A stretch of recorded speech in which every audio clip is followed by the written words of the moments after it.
Hello, Loveland. This is Cassie, and we are here today at Loveland Magazine TV studios, and we are getting into what's in Loveland's DNA. And today, I have a very special guest, Mike Dunlap. Now, he currently teaches at Loveland High School and is the men's soccer coach coming off an unreal season, teaching career off the charts. Even my boyfriend remembers him. Mike, how's it going today? Good, thank you. How are you? Pretty good. Thanks for coming in today. Absolutely. Thanks for inviting me. We're going to get right into it. Anybody who hasn't read our column, What's in Loveland's DNA, basically what we're looking for here is somebody that is in Loveland's DNA, in the community, making a difference, making a positive impact. Mr. Dunlap is one of those people. So, Mike, let's go ahead and get started here. What brought you into the Loveland community? What really got you interested in the culture, the people? I know you came here, you said in 5th grade. Go ahead and talk a little bit about that. Well, we came in from Marymount in, 5th grade back in, if time serves me right, the late 70s, early 80s. And at the time, obviously, this community was nothing like it is today. Okay.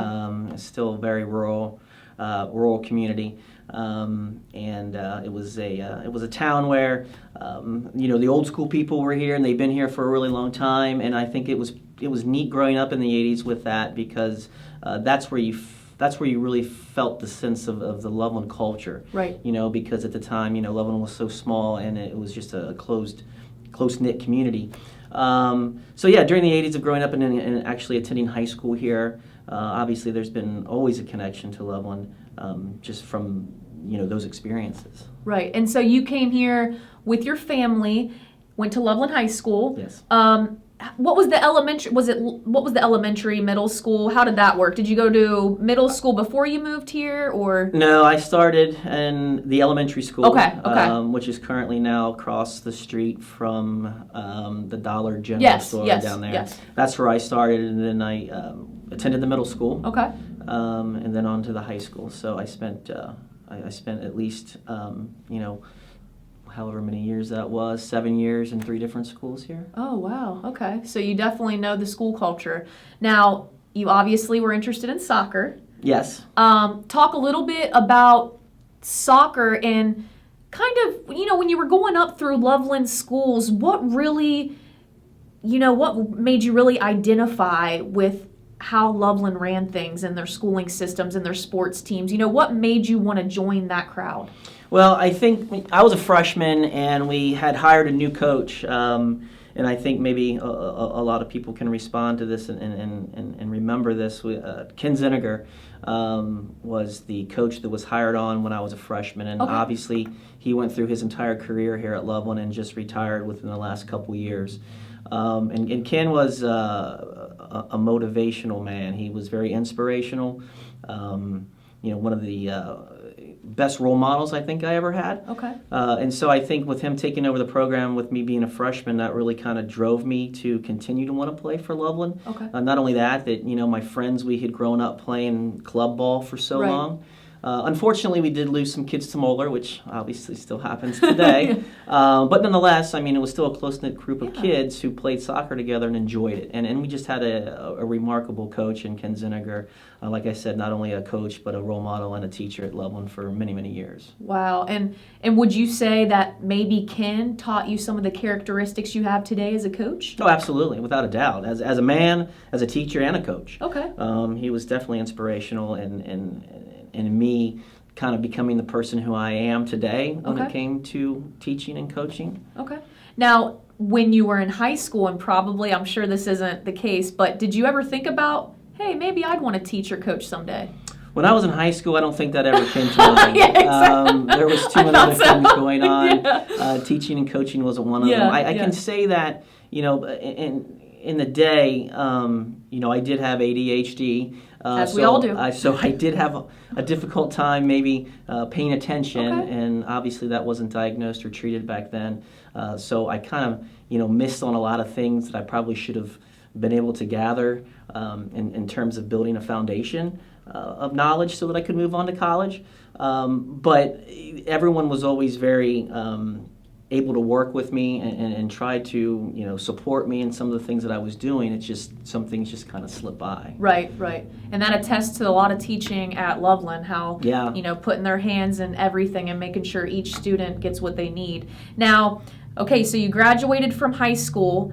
You go to Wilmington College to play soccer. Talk a little bit about that. I did. Well, when I in my senior year, we were trying to figure out exactly what we should be doing, and obviously college was the thing to do. And I had been approached by their coach, and he wanted me to come play soccer in Wilmington. And I got there as a freshman. I was very, I guess the word is starstruck when I got there because I had been playing here for so long. Right. And I got to Wilmington, and it was a team full of kids and players from all around the world. Oh, wow. So I'm the American kid sitting over on the side with a couple others watching these guys play, and just was like, this is some magnificent soccer. Right. This is really, really great soccer. Yeah. And so to be honest with you, I didn't get a lot of playing time. We did go to the national tournament my freshman year and my junior year. Good experience. Which was cool. Yeah. But I will say that's one of the things that really taught me soccer, was to be able to sit on the bench and actually watch those guys play. And Bud Lewis was our coach, again, an outstanding coach that was at Wilmington for a very long time. So watching him, listening to him coach, and being able to be a spectator of the game, I think that's where my knowledge grew. Because when you're playing, you're playing. Oh, yeah. You don't necessarily think about the ins and outs of the game, but being able to sit there, you really start to think about how the game is played, and I think that helped me tremendously. Now, would you say maybe that was the moment when you're like, oh, okay? Yeah, I think that was sort of the beginning point of it. That kind of helped me understand the game. Right. And obviously, as I got older, I started to be drawn more toward the actual coaching of the kids aspect of it. But the understanding of the game was very important at that point. Okay. Now, you go to Wilmington, and then you finish out your career at UC with the degree. You had a little time there where you learned some things, everybody does. I want to touch a little bit on that, and the only reason being is I really want people to see that you don't have to be this white-collar, perfect specimen to make a difference. Well, you can go and experience life and still be a wonderful person at the end of the day, do what you're doing. So talk a little bit about your journey. Yeah, I think that, once I was at Wilmington for a while, I just felt that, the schooling part wasn't working out too well. Yeah. Again, because I didn't necessarily retain a lot that I should have probably retained when I was in high school. So I was struggling with the concentration. And so at some point I had to decide on whether I was going to stay or go. And I chose to move on from Wilmington, at which point, I kind of had to figure out what I wanted to do. Right. I know a lot of kids struggle with that. Yeah. And I was certainly one of them. And so it kind of came down to, let's travel around a little bit, let's move around, and I did. I traveled quite a bit around the United States. I was able to meet a lot of people from a lot of different places. And to be honest with you, I think books are a great way to learn. Yeah. But if you're out there doing it, yes, that really takes it to the next level. Right. And so I think my travels and meeting these people from all different parts of the country and getting a feel and a respect for the culture everywhere, I think is what really, really helped me and actually grew me into the person that I am today. Okay. Now, through your travels, many that I talked to that have said, they've taken pretty much a hiatus and went traveling. Is there one particular moment that you can remember where you were like, man, that either A, changed my life, or B, I'll never forget that? And obviously appropriate. Yeah, no. I mean, we did a lot of, traveling around with, we used to see the Grateful Dead quite a bit. Yeah. We travel around, and I think we were out in Arizona, and I think being out there and working with, we actually got to go on to an Indian reservation. Oh, wow. And we actually got to work with some kids there on some, just history and math and things like that at the time that we were out there. And I think that was kind of a moving point that I had for the short time that I was there that was kind of cool for me. Yeah. But yeah, I think that was kind of a point that was, kind of changed for me a little bit. Okay. Now, how did you get yourself to UC? When did that transition start? Well, Jerry Garcia died in 1995, which was lead singer of the Grateful Dead. And so at that point, I had already thought about, coming back home and trying to, put some things back together. Right. And I think after, like I said, being out for so long and sort of figuring out who I was and going back and thinking about the things that I struggled with as a student, Right. I think that's when I realized that I could probably make a difference and help some of the kids that sort of fell in the same line as myself. Yeah. And so that's kind of how I got back to UC and finished at UC, and then went on to get my master's at Xavier. And the degrees were, was it geography? Geography was the UC? was the Okay, undergrad, okay. and then the master's in education Okay. at Xavier. Awesome. And then from there, you started applying, or did you immediately get the teaching job at Loveland? Well, I think that's the interesting thing too, is because I went to a job fair. Okay. And I submitted a ton of applications. Of course. And the first call that I received was from Mr. LaFada, who was a teacher of mine here at Loveland High School. What? And there was an opening, a teacher was getting ready to go on maternity leave, and they needed to fill in. And they called me, and I thought, well, this is ironic because at the time when I left Loveland, I wanted to go. Right. I wanted to experience some other things, and it just felt like everything had kind of come full circle. For me to get this call, the first call after submitting so many applications to Loveland, and I thought, well, this might be something special. Right. And so I said yes, obviously, to come back and fill in, and then they needed a science teacher, and they asked me if I'd be interested in staying on, and I said sure, absolutely. After that time that you filled in? Yes, I filled in for a couple months. Okay. At the end of, I think, 2000. 2000. And they asked me if I'd like to stay on. And Okay. And so now you're teaching. Is the subject actually science, or what's the... Well, I've been doing physical science for a long time. Okay. Yeah, Okay. so I've got mostly just some physics and chemistry, some basic foundations Okay. of physics and chemistry that I lay down for the kids. Okay. And how long have you been at Loveland now? Sure. Well, then I was trying to figure that out. 20-ish years, Yeah. I guess, somewhere right around there. I think I might be on 20 this year, maybe.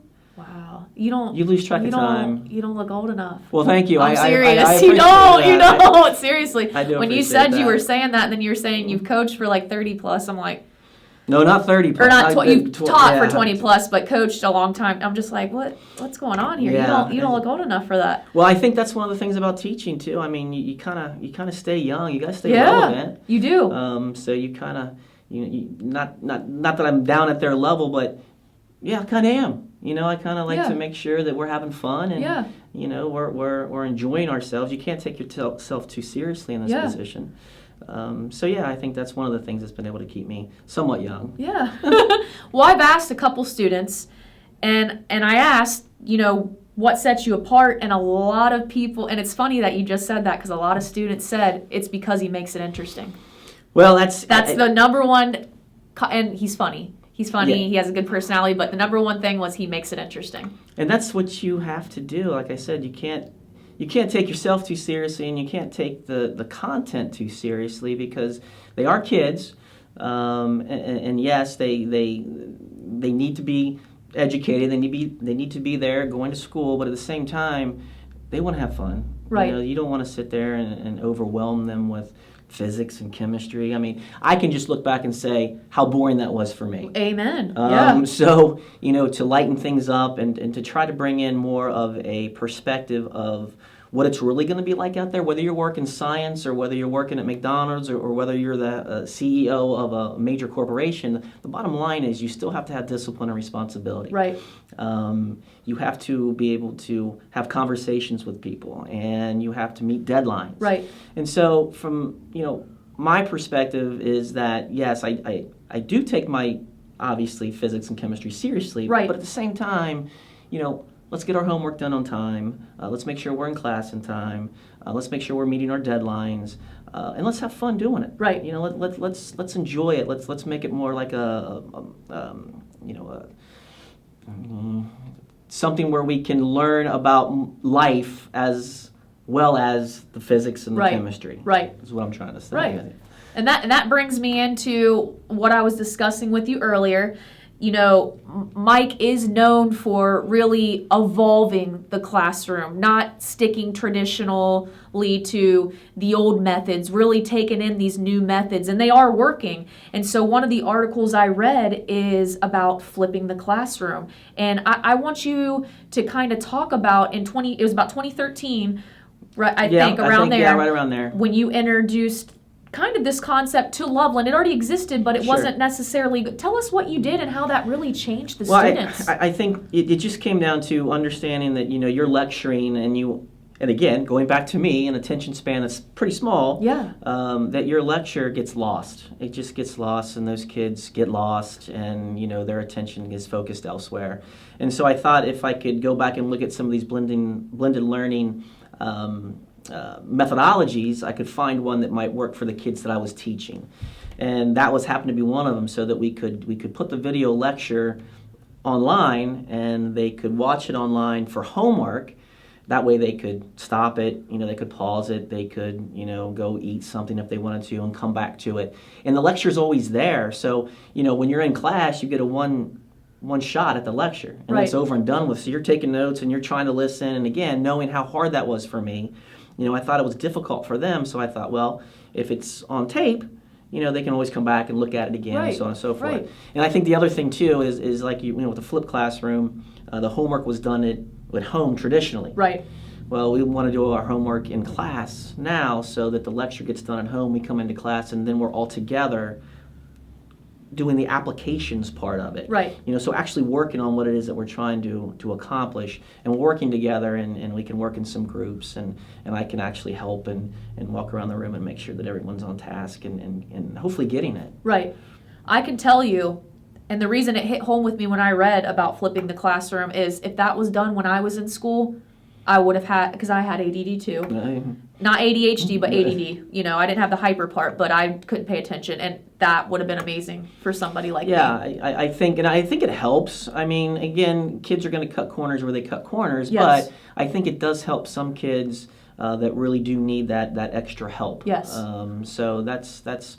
I'm hoping that it's been productive for my kids. I think it has. Yeah. So with that in mind, do you have maybe a proudest moment as a teacher, or maybe you saw your methodologies play out, or maybe a student came to you and you helped them through something? I'm sure you've had a lot, and you don't have to say names, but is there anything special, Well, to be honest with you, living in Loveland, working in Loveland, and having been a teacher for 20 years, I see these kids, I shouldn't even say kids, but adults now, on a pretty regular basis. Yeah. I've been invited to weddings, unfortunately funerals, but these kids, they're still drawn to me. I'm still relevant to them. They still remember the things that we do in class. And I think that's the proudest thing, is to know that I have an effect. Right. And had an effect on kids. So I think that's really what it's all about, and whether they remember the things that that they learned in class, or maybe they just learned or just remember the things that we did to have fun. All of those things are fine with me, because that means that they were there and they were engaged at some point. Right, which is important. It is really important. It is. Now, I do want to touch on, you do live in Loveland. Correct. Your family lives in Loveland. You have how many kids? I have one. One kid? Yep. Girl, boy? Little girl, how old? I shouldn't say that. 10. 10, okay. And goes to Loveland schools? She does. In any activities? What is she interested in? Well, she's interested in quite a few things. She's got a lot of energy, much like her father. Awesome. At that point hey, in time. We love it. But she does softball, and she does soccer, and she does gymnastics. Wow. Very athletic. She is, and I think on the interesting note is that she has a prosthetic leg, and that was one thing that she's had. Are you serious? She was born with an ailment, and we had to amputate at some point, and so she's been on a prosthetic leg since she was 1.5. Oh my god. So everything she does, I think that's my proudest moment, is knowing, I mean, she's an inspiration to me and what she does. That's what keeps me going day to day, is just watching her get out there and interact and do the things that she does. Wow. So yeah, she's definitely, she's a handful, but I'm very proud of her, and like I said, she inspires me every day. Amen. Hey, I didn't know that, and that's heartwarming. It really is, because seeing someone like her achieve things and then seeing kids that don't have any ailments, complain or say they can't do it really brings light, to the situation. So it does. Now, your wife, how long have you guys been together? We've been married for 11 years. 11 years now. Did you meet in Loveland, at Loveland? Well, interesting again, since we both grew up in Loveland, she lived right down the street. Oh, she my was gosh. a year younger than myself, Okay. and so we knew each other and hung out a lot back in the day. Right. But, nothing more than that, and obviously we went our separate ways for many, many Right. years.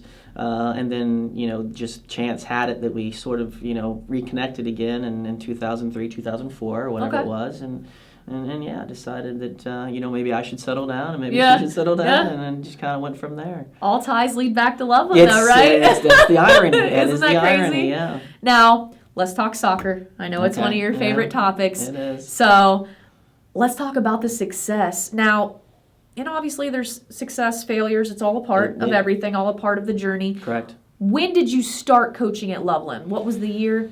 2002 was when, there's a lot of things going back and forth here. 2002 is when I started as an assistant coach, and then I took over the program in 2003 and 2004. Okay. And then I moved on from there and went to Mason to be an assistant coach for several years. I didn't And know again, that. All right. the reason why I chose to do that was Paul Reedy, another person who I went to high school with, who was several years older than me. Right. Played soccer under Ken Zinniger as well.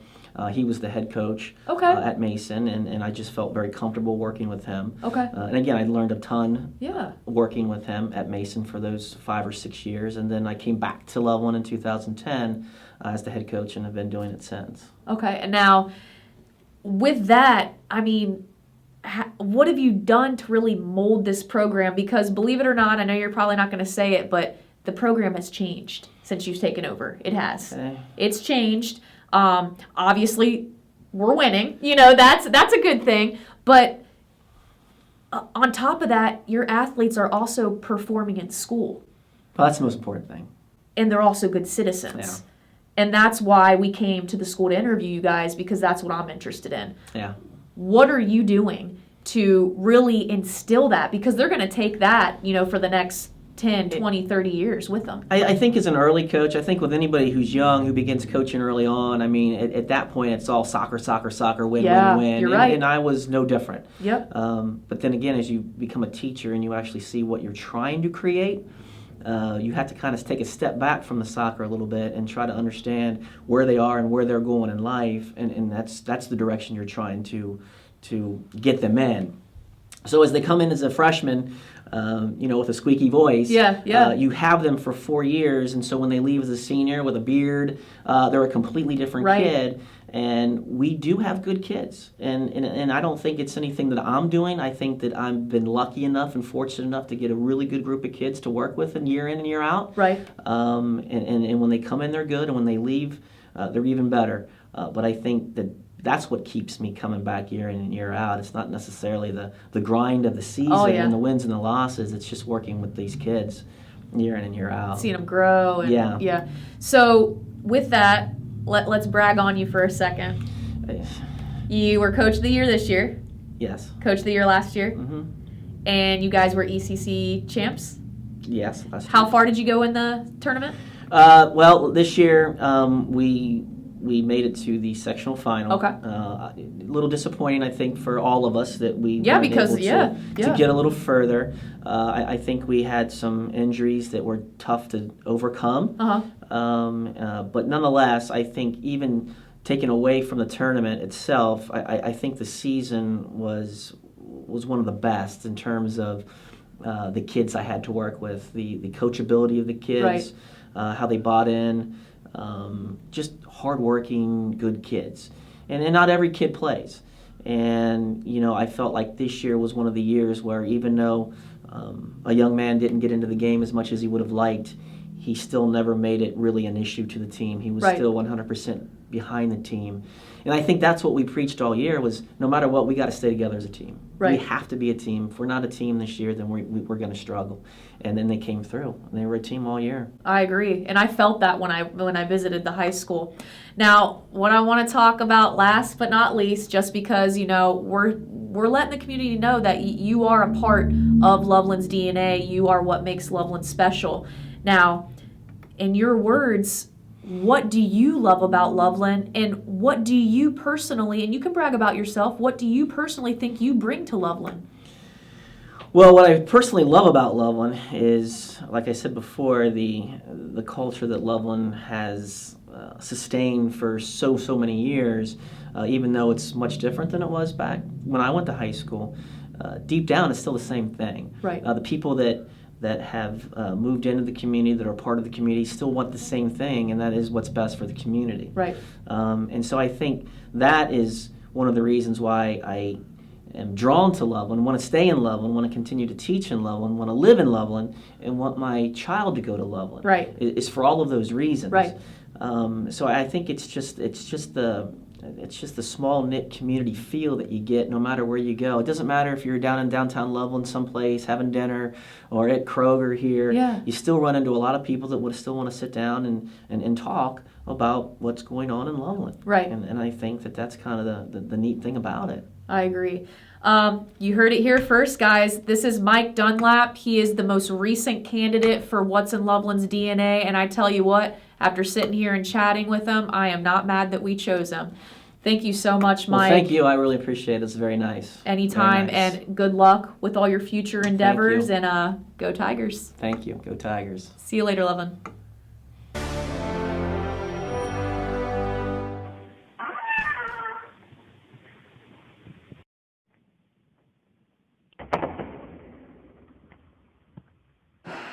Now we're cooking with gas. Yeah, we are.